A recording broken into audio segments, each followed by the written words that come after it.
a lot of the people who signed up but weren't able to be with us. So if you just mention that, please.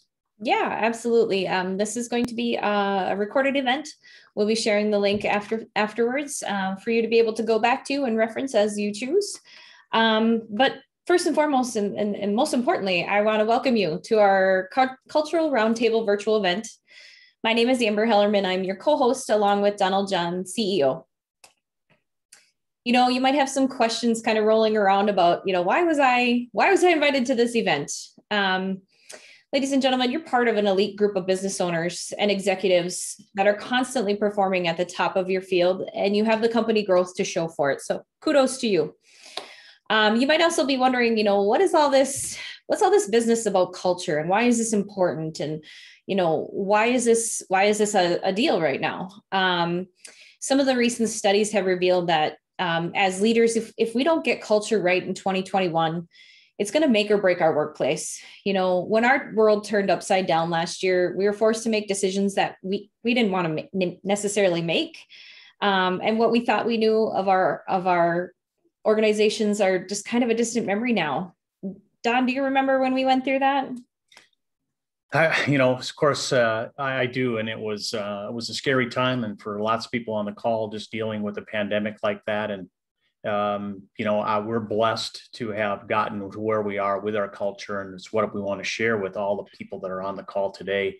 But it was incredibly scary. And Amber, I could only imagine what it had been like, if we were kind of in our spot humbly a couple of years ago where, teammates didn't really know what they were doing and what they were following, what the values and the behaviors that we wanted to have happen. So we're blessed to be where we are, and we're happy to share that with everybody today.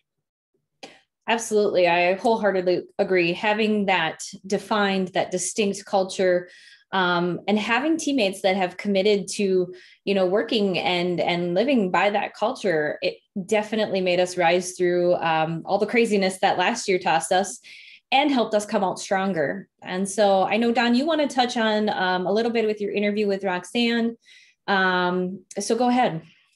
Well, so I'm really blessed to be able to call Roxanne Emmerich a friend. Roxanne is a best-selling author. She's a world-renowned and I believe in the Hall of Fame speaker. She's just done a fantastic job of working with our team in building and developing a great culture, amongst other things. I had an opportunity to do a little interview with her. It's about 7 minutes long, so we're going to go ahead and jump into that. And then we circle back around.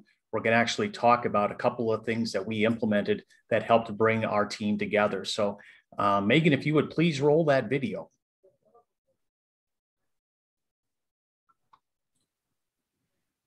Roxanne Emmerich, welcome. Thanks, Donald. Glad to be here with you. Hey, everybody.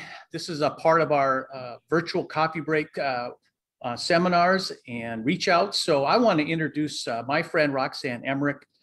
Roxanne is the CEO of the Emmerich Group and is the chair of the Institute of Extraordinary Banking. Roxanne is a best-selling author and has been inducted into the National Speakers Association Hall of Fame. Roxanne is an editor-in-chief of the Extraordinary Banking magazine.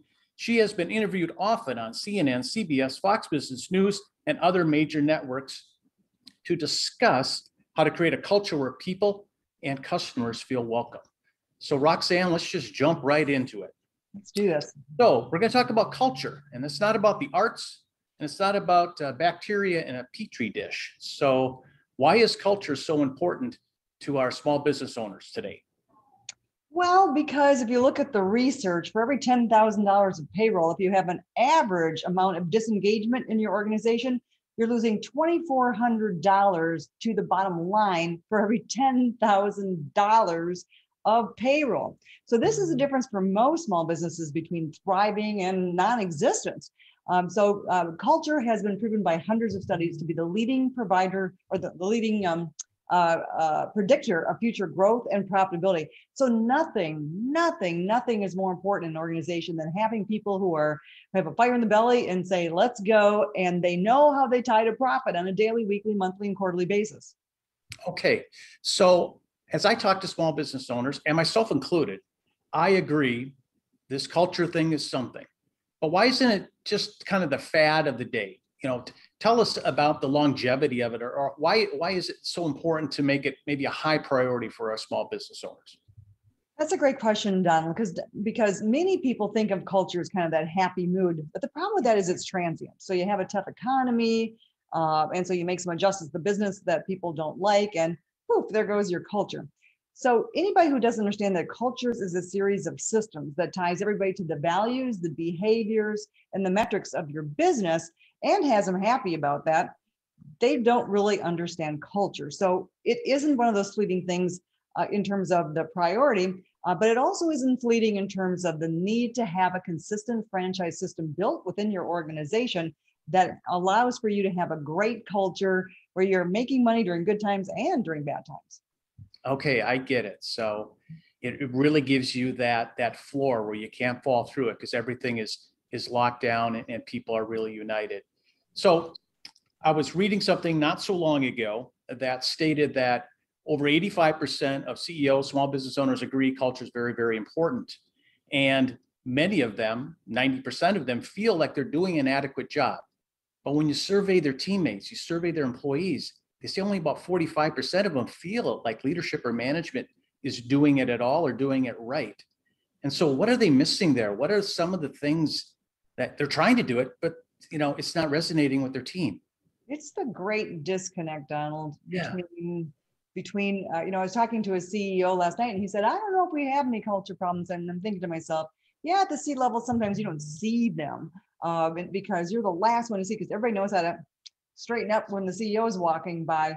And so you're the last one to see that they're doing things such as gossiping about each other or about managers, creating some pot stirring about a concept they don't agree with, as opposed to going to somebody and saying, I think I have a better idea. Here's why I think it's better. Here's how I think that we should be implementing it. By the way, I'd be happy to help implement. Instead, they're busy talking to each other about how everybody doesn't get it and management would never listen to me. It goes back to that common theme that we have as humans, because they say that the most common archetype of humans is the victim archetype. So we're all, for me, nobody tells me, it's really awful, and no one will ever listen, and it's always going to be difficult here, is the norm that people are always attracted to. But it's not attractive in adults, right? I mean, it's just not what you want in a workplace. So at some point, we got to help people get how to be in the workplace, because culture isn't about what to do, it's about how to be. That's the real distinction. Got it.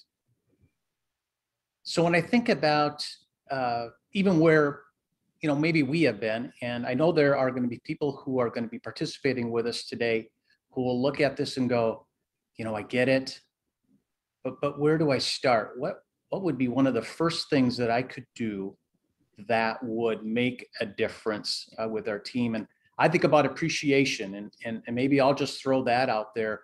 That genuine appreciation, where have you seen that be effective as maybe one of the first things that people tackle? Well, we always start there because, to tell people, hey, you should appreciate more, they'll go, yeah, but I feel underappreciated. Well, the same person who feels underappreciated is always the one who's not appreciating others, because we always reject in others and dislike in others or disown parts of ourselves. But I also find, Donald, that they don't know how to appreciate, and they don't have the skill sets for doing it, and they don't have an awareness of how little they're doing it. So that's certainly a place to start. Another really important place to start, Donald, is choose a needle to move and move it. There's nothing like winning to get people excited.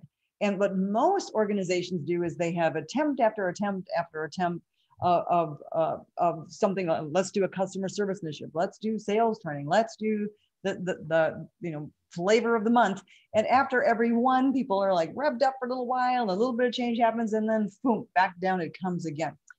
And that's why I say culture is a series of systems, because you can't have a string of this too shall pass initiatives and ever bring your culture to any level of greatness. So at some time really soon, you have to be tying people to profit and have them understand. And quite frankly, Donald, most people have no idea how they tie to profit on a daily, weekly, monthly, quarterly basis. In fact, there was an incredible study that was done and revealed in Business Week magazine a few years back, where they interviewed 6,000 different people from all different industries. And they asked them, do you perform in the top 10% within your organization? Well, astonishingly, over 90% of people said they perform in the top 10%. You go. Now, something's wrong with that math. And so we have this delusion that people think that they're the rock star, but they don't even know, and they haven't even asked, what does rock star look like in order to measure themselves against it? And that's not their fault. That's the problem of management, not knowing how to do that. And we all, as managers, when I became a manager, I didn't know how to do it. And so it's just a skill we need to learn. Oh, I hear you loud and clear. And that appreciation and that being really, really authentic about it, is so important. And it's been so important in our journey as well. So Roxanne, let's just finish up with any last thoughts for our small business owners about that first step, and maybe not even just the first step, but just deep belief of how important culture is and to really lean into it. And I'll just let you close with some comments. Yeah. Well, first of all, I want to say, Donald, they should look to you and the cultural transformation that you've created in your organization. It's been nothing short of epic what you and your team have done there to create a really great place to work. And so I think you set some records recently in terms of the culture scores. And so congratulations. It's no accident that you're asking for your clientele to understand this, because you know what it's done for you, and you're probably sleeping better at night, I would imagine, because life gets a whole lot easier when people aren't gnawing at each other all day long and getting all tied up about the wrong things when they could be doing what actually matters instead. So that's a huge thing. But I think the other thing is, oh, by the way, you can share with them, I Thank God It's Monday easy, and have them all come. It's free, and it's just a service. And so a lot of businesses all over the world go every Monday morning to the e-zine, and then they use it in their daily huddles for a theme for the week. And it's just something new they learn about, a way to be that helps them be more resourceful. But I think that the key is, it doesn't matter where you're at. We've worked with companies that were a train wreck when we started. I mean, they had just terrible cultures. People hated each other. The nastiness was at a degree that was, you could cut it with a knife. And now many of them are voted best place to work in their state. So it doesn't matter where you're at. What matters is your commitment to get it fixed. So I hope that they enjoy the Thank God It's Monday book at some point to learn some of these things, Donald, and to really get themselves on a path, because great culture can be achieved by all. And just because it's not feeling great right now, or if COVID threw you off, doesn't mean it needs to stay there. And the systems will keep you going through things like pandemics. I agree. You just got to have the courage to start, and the rewards will be fantastic. So Roxanne, thank you so very, very, very much for spending a couple of minutes with us today. It is so appreciated. You be well, okay? Thank you so much. And thank you for having me. Thanks. Bye.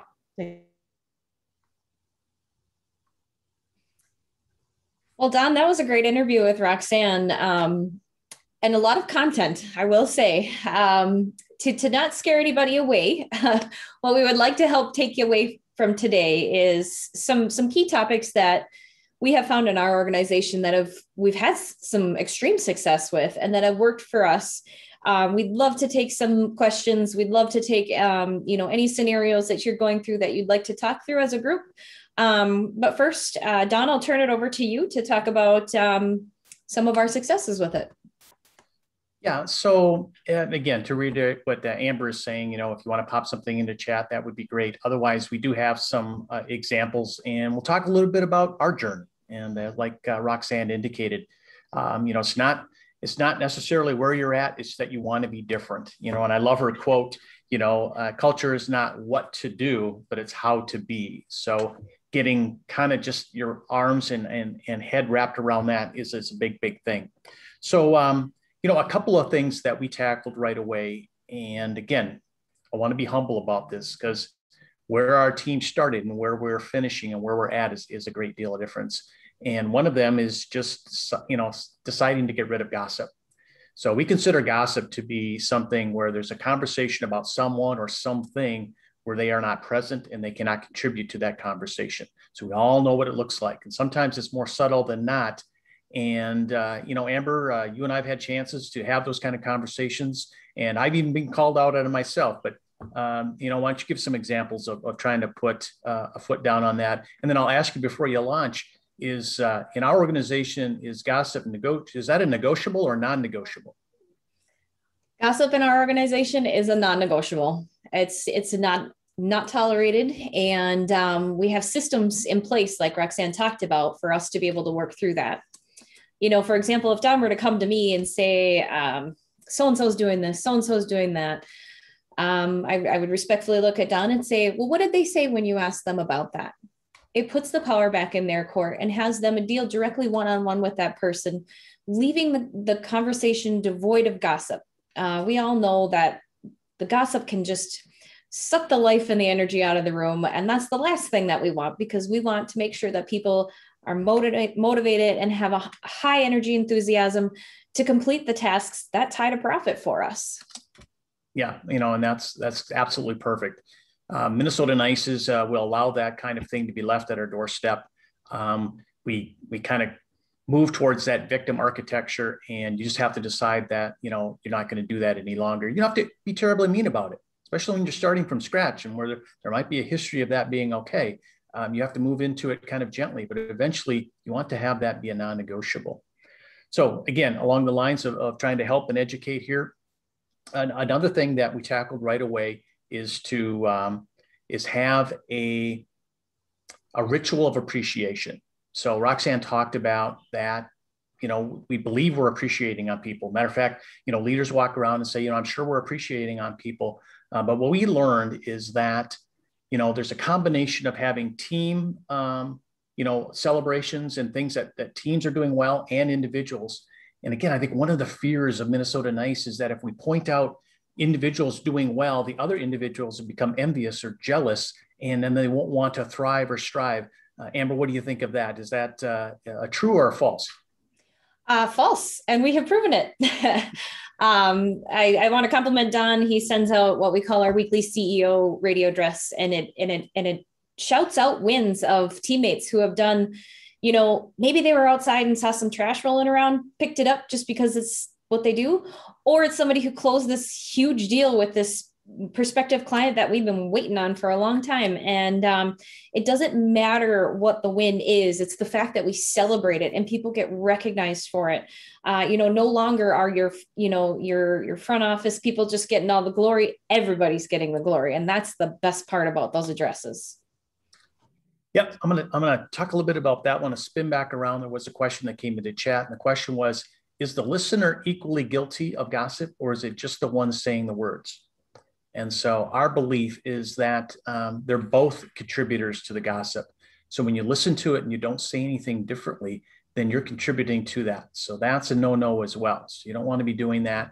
You want to be able to have the courage and develop the courage to say, so what did they say when you asked them about that? Or just, put the hands up.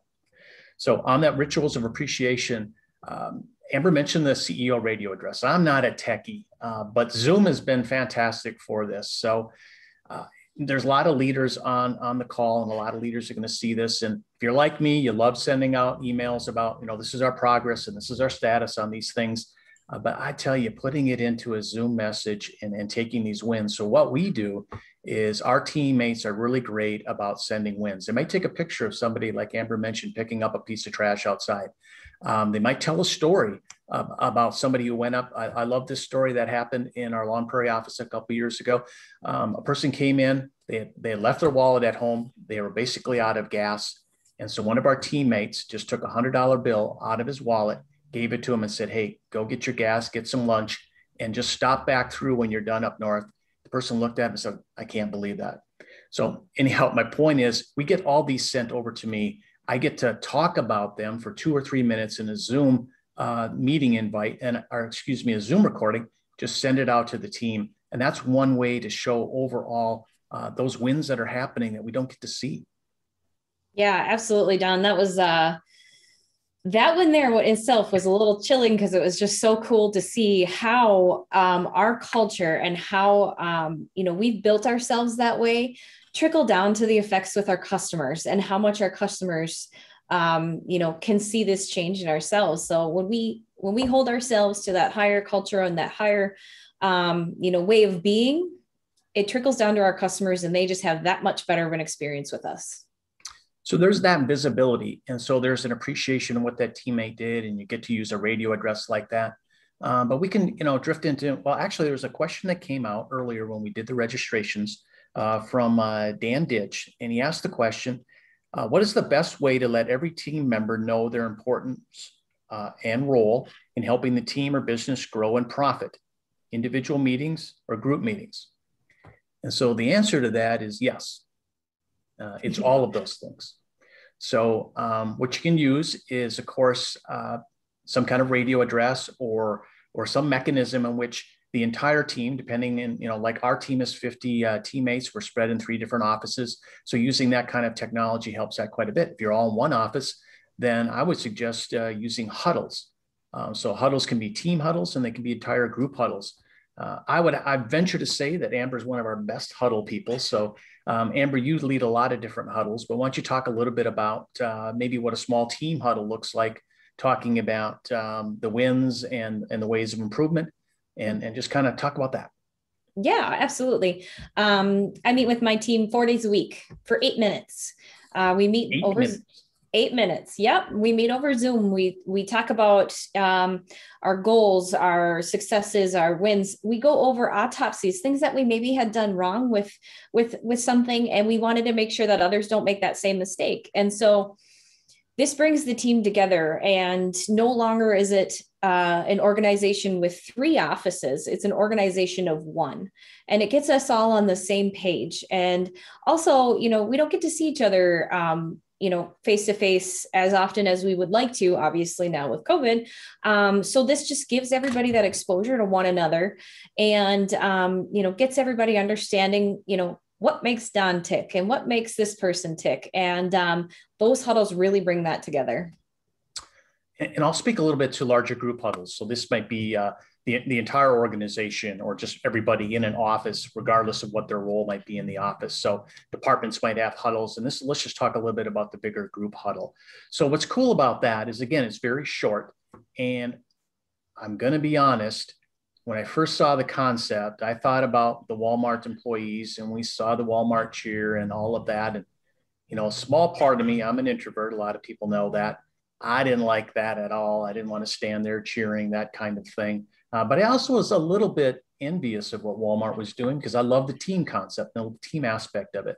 So what we do in the bigger group types of things is that we go around the room and everyone has to have one win. They have to talk about something since the last huddle, generally they're about once a week, that they met a critical driver or they did something within their workflow that they got accomplished.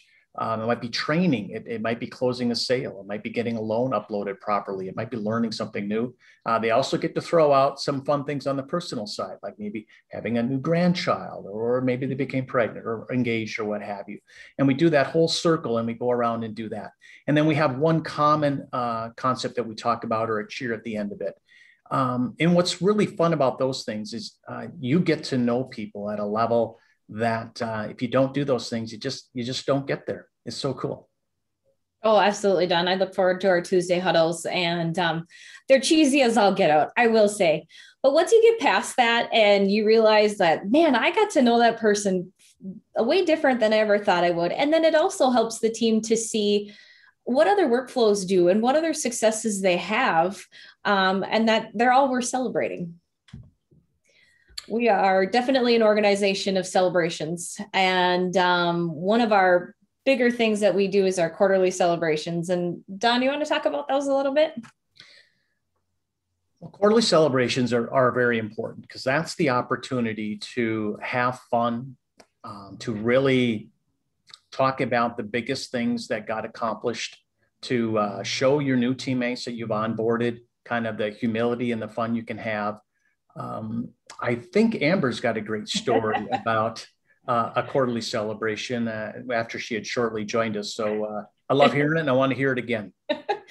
So I had been with I've been with the bank for maybe 2 weeks, and I got invited to their first quarterly celebration. Mind you, everybody gets invited, and it was a pajama party, and so we celebrated our successes in our pajamas. And I remember walking into that room thinking, what did I get myself into? What in the heck is going on here? And then I left that evening feeling like I am a part of this family now, and this is going to be fun. And so those celebrations I hold near and dear, and I look so forward to when we can have them in person again. And just getting that camaraderie with teammates is the best. And so your quarterly celebrations are your bigger events, so you're going to generally host a dinner and you're going to have some awards that go out. You want to make about half of them your team awards. So if you had production goals, if you had other goals that you've been tracking, as you've reached those, you want to celebrate those in a big way. So team gets some things, maybe everyone gets a gift card, that kind of thing. And then you also want to have individual goals. So people within their workflow plans, et cetera, however you design that, you want to have some objectives to achieve every quarter. And those that hit those, you want to celebrate those too. You want to have your leadership group up there, just high-fiving and getting people fired up about hitting those goals. And then you make a big deal out of it. So you want to take your results seriously, but yourself not so much so. So those quarterly things, again, you want to get everybody physically together if you can. We have a team that puts all that together. It's called Hoopla. I won't go into that today, but they did such a beautiful job of running our last one on Zoom, but it's nothing quite like being together. And I tell Amber that, if you join a company and within 2 weeks you go to a quarterly celebration, you celebrate in your pajamas, then you've got a pretty good culture going. Absolutely. I instantly felt part of a greater group, and I was just excited to be on for the ride. So another thing that we could talk about, again, we'll just kind of keep an eye on chat, or if there's any of the participants who just want to raise your hand or shout out something, we'd be happy to tackle it. But another thing that we do is we call a moment of truth. So this is a group-wide effort. And so I'll give you an example of what a moment of truth is. We all generally probably have facilities that we stay in, whether we have our own buildings, rental space, et cetera, right? We want it clean and we want it safe and we want it to look good. So we have what we call a building appearance moment of truth. We run it for 4 weeks and then we set challenges about how we want our buildings taken care of. So we have janitorial services here, but we all know that there are things, there's trash out in the thing, there's weeds growing, there's paint chips, et cetera. So we challenge each other to meet certain objectives. And then we run little quizzes and we do inspections in this particular moment of truth. And if we all hit it, if we all kill it and do great, we have some pretty cool prizes at the end of that. And if we don't make it, then we don't make it. The next week, we rise to the challenge. And we've run those moments of truth on building appearance. We've run them on answering phones. I mean, that's a great one. The phone thing, just think about how much customer impact happens when somebody calls. So we have an actual chart and a list that you go through to make sure you're doing everything properly as you answer the call, get it handed off to a teammate, et cetera. And then we do mystery shops. We check to see how people do with that kind of thing. Amber, you've been a part of that. What do you think of those moments of truth? I really like the moments of truth because it doesn't matter if you are the CEO or you just started yesterday. Everybody participates. Everybody is a part of making the workplace a better place to be. One of my favorite moment of truth was one that we just recently did. It was really new to us, and it was the self-care moment of truth. And it just taught each and every one of us to take the time for yourself, to do things to, shut down your mind for a little bit, stop the worries outside of, the things that we can't control. And it was really a very powerful moment of truth. And we've had immense participation in those alone. And I just, I enjoy them so much because it also brings the team together on a completely different level than just working next to each other. I really like that one too. To tie off onto that, the way that people would show the self-care is you would take a picture of yourself doing something, or obviously somebody would take a picture of you exercising or maybe meditating. And the collage of pictures that came from that, if any of you could take anything away from our little event today, is to just go ahead and Google self-care events, et cetera, and just have your team come together and challenge them to do 4 or 5 different things over the next couple of weeks, and then send pictures in and just look at the collage of what your teammates can come up with as far as what they do for meditation and for breathing, for exercise, for spiritual, for those kinds of things. It was so cool. Mm-hmm. So let's talk about another thing. That not everything and not everybody sees these kinds of changes as being comfortable. So one of the biggest pitfalls when you try to institute a change, whether it's culture, whether it's a procedure or policy, is that teammates may kind of come to the conclusion that this too shall pass if I can simply just ride it out. And so you want to be very mindful and watchful for that. Again, not in an evil way. We don't want to have something like that happen. But there are times where you're going to notice that someone is just not getting it. And so you're going to have kind of the conversation. So Amber, would you like to play along with me? Yes, absolutely. Okay, so let's just say that we're moving through something, and Amber is, I've noticed that maybe Amber is not on board. So I might go something like this. Amber, do you have a minute? Yeah.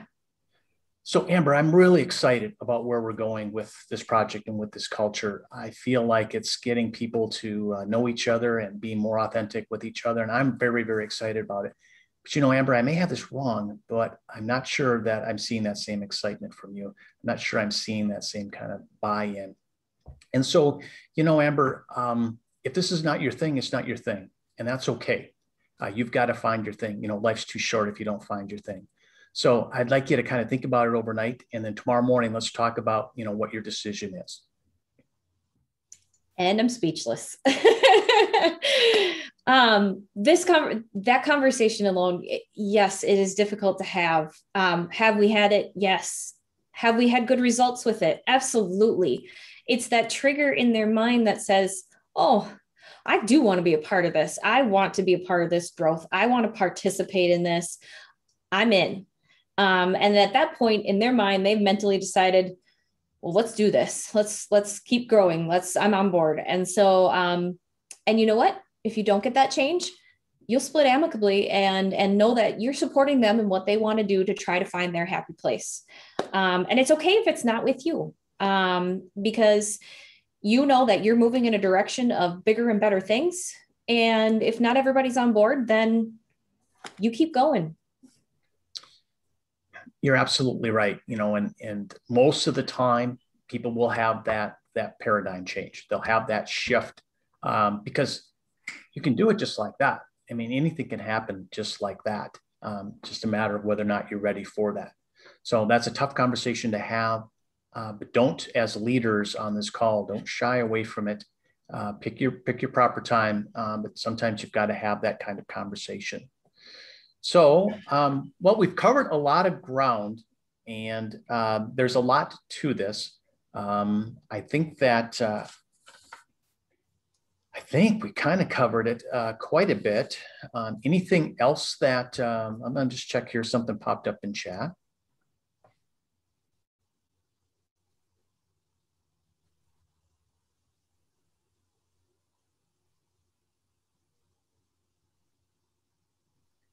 So this was from Alan, one of my teammates, and he had recently, I think just today, attended a manufacturer's roundtable.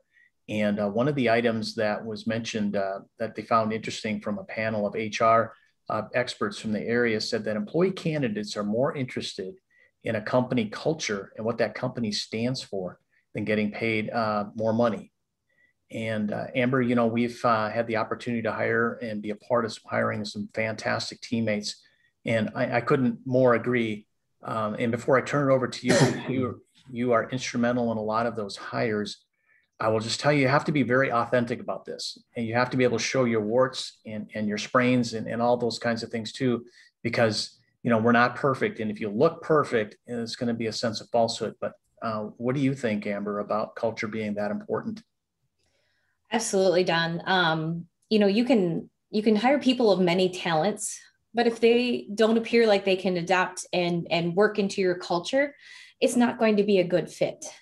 You need to make sure that person can get on board with what you've got going and how that's going to work. And the only way that you're going to find that out is having that authentic communication with them right away, understanding what makes them tick, the things that help and motivate them, and do they get excited about things with culture, and do they get excited about celebrating, and are they just as happy for their teammate as they would be for themselves to succeed in things? So this is a big deal for us, especially as we embark on hiring projects and things like that. My main focus when I am doing interviews and doing those things is how will they adapt to culture? And how will this person work in the dynamic that we have worked so hard to build, and that our growth and our success shows for that. Amber, I remember when you joined us and we were, again, a ways along in our culture. And when we're saying culture, again, we're talking about just being great humans to each other. And we talked to you about that when you were interviewing with us. And we showed you some of the things that we had done in some of our celebrations. And I loved how you said it.